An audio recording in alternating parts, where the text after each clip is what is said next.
Okay. Good afternoon po sa inyo lahat. Muli nagbabalik si Kuya Adel para himay-himayin o i-detalye natin ang bawat isa na order sa atin. Umpisa natin dito sa dalawa kasi bumblebee natin eh.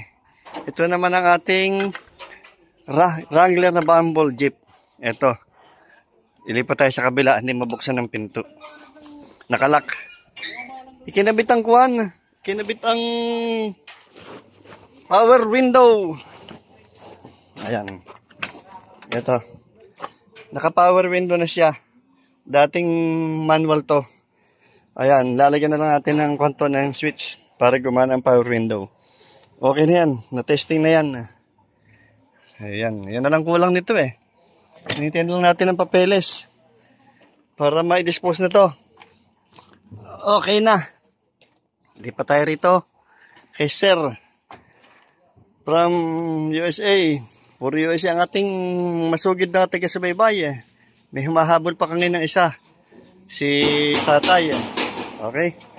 Ito naman, nagpili tayo ng radiator na mas maganda. Kasi inirotis natin. Hindi ako nasisiyahan. Kaya pinalitan ko ng ibang radiator para mas maganda ang performance niya. Kasi makina maganda bago overhaul. Tapos, double check tayo sa pangilalim. Ayan. Okay, na-road test na to. Unang road test sa susunod, pangalawang road test sa Sabado. Para check natin lahat kung ano pa yung mga hindi ko kursunado o yung hindi ka nais-nais. Kasi isa-isahin natin yan eh. Ang preno, clutch ito, walang problema. Yun na lang malilit na bagay ang ating gustong ma-perfect. Wala nang problema sa mga preno ko niyan kasi malalakas naman siya, malambot ang clutch. Okay, ang handbrake. Okay, dito lang tayo sa bandang unahan. Yan ang pe-perfect natin. Okay, lipat muna tayo sa ibang unit. Okay na itong kay Sir. Ito namang ating FPJ. Ayan, hinihintay natin ang upholstery. Itong FPJ, ang kaduplicate nito, ang kasamahan nito yung 4 ng 4-door doon aircon. Yung kay Sir from USA din. Hindi natin mabanggit ang mga pangalan kasi madami. Hindi ko masyadong matandaan, bawat isa. Ayan, ang gulong niya, oh, sos, napakalaki, barakong-barako. Ayan. Ayan ang FPJ natin, oh. Ang bumper niyan ay Rubicon. Nilagyan natin ng fog light para mas lalong maliwanag. Ayan. Tapos na rin yan. Hinihintay na natin ang upholstery. Bago Sabado, i-road test yan. Isa-isang i-road test lahat yan. Para malaman kung ano yung performance niya. Kung mag-iinit ba o hindi. Kung malambot ba o matigas ang preno. Ayan. Dito naman tayo kay Sir Joey. Ito. Ayan, kasalukuyan, dinudugtong ng yung nakadilaw na yan, yung nagagawa ng fiberglass. Dating nagkuhan sa, ayan, shoutout daw, shoutout. Ayan, oh. Yan daw ang mahaba experience yan. Dating nag-fiber sa Titanic yan eh. Nasa ilalim ng dagat yan. Mabuti nga na't nawala na yan. Ayun, nawala na yung hasang. Dati may hasang yan eh. Yun. Okay, joke lang tayo. Maganda yan. Maganda pagkakadugtong yan, no? Nagdugtong tayo ng 18 inches dito sa siding niyan kasi hinabaan natin ng kaha. Ayan, no? Ayan, no?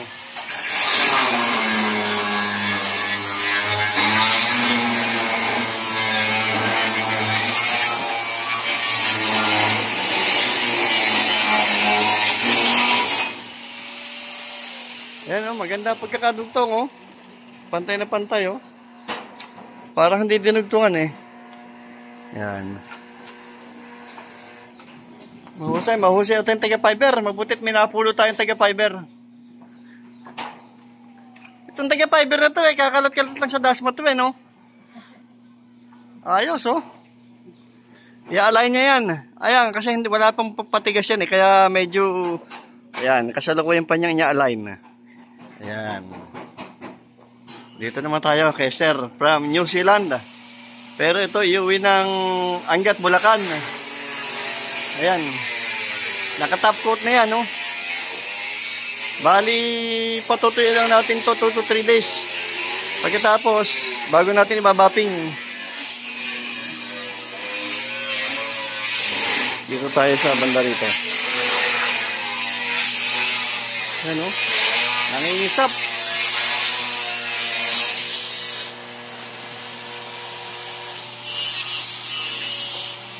Kailangan kasi ito, tuyong-tuyo ang kanya bago tayo mag-bapping. Tuyong-tuyo yung pintura niya. Kasi minsan naka-experience na tayo, meron tayong naging pintor dito. Hindi masyadong pinatuyo ang pintura na bapping, kaya medyo natangay o nahagip ang top coat. Ngayon kailangan tuyong-tuyo to bago i-bapping to. Yan o. Pentab niya o. Bali itong pinaka-grill niyan, puti. Ito. Itong pinaka-frame ng headlight niya. Kung ano yung kulay ng bubong, kung puti yung bubong, puti rin itong pinaka-frame ng headlight. Ayan. Okay. Okay. Lipat naman tayo dito kay Sir from USA din to. Ayan. Tapos na lahat ang pinto niyan. Kaso inuuna natin yung kasamahan nito, yung APJ. Inuuna natin tapusin. Pagkatapos nun, saka tayo lilipat dito. Pero yung pinto niyan, tapos na lahat yan. Nakakabit na lahat ng mekanismo. Total, matagal-tagal pa naman to. January pa to.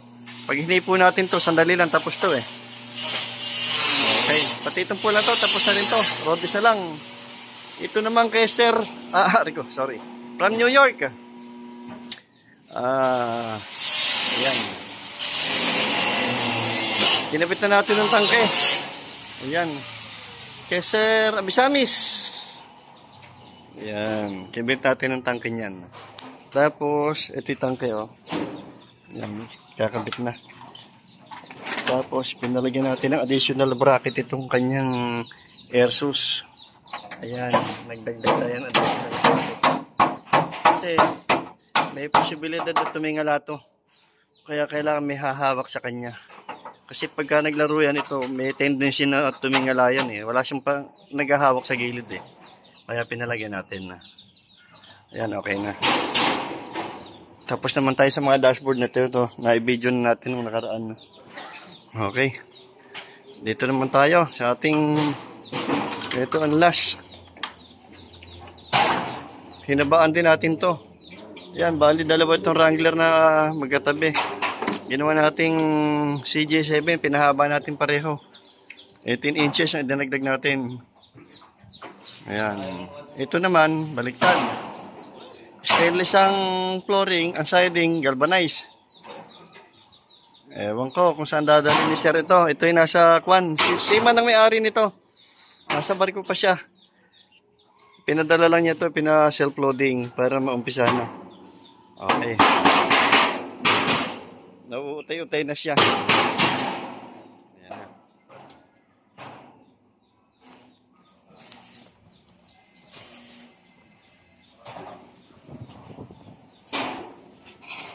Ayan o.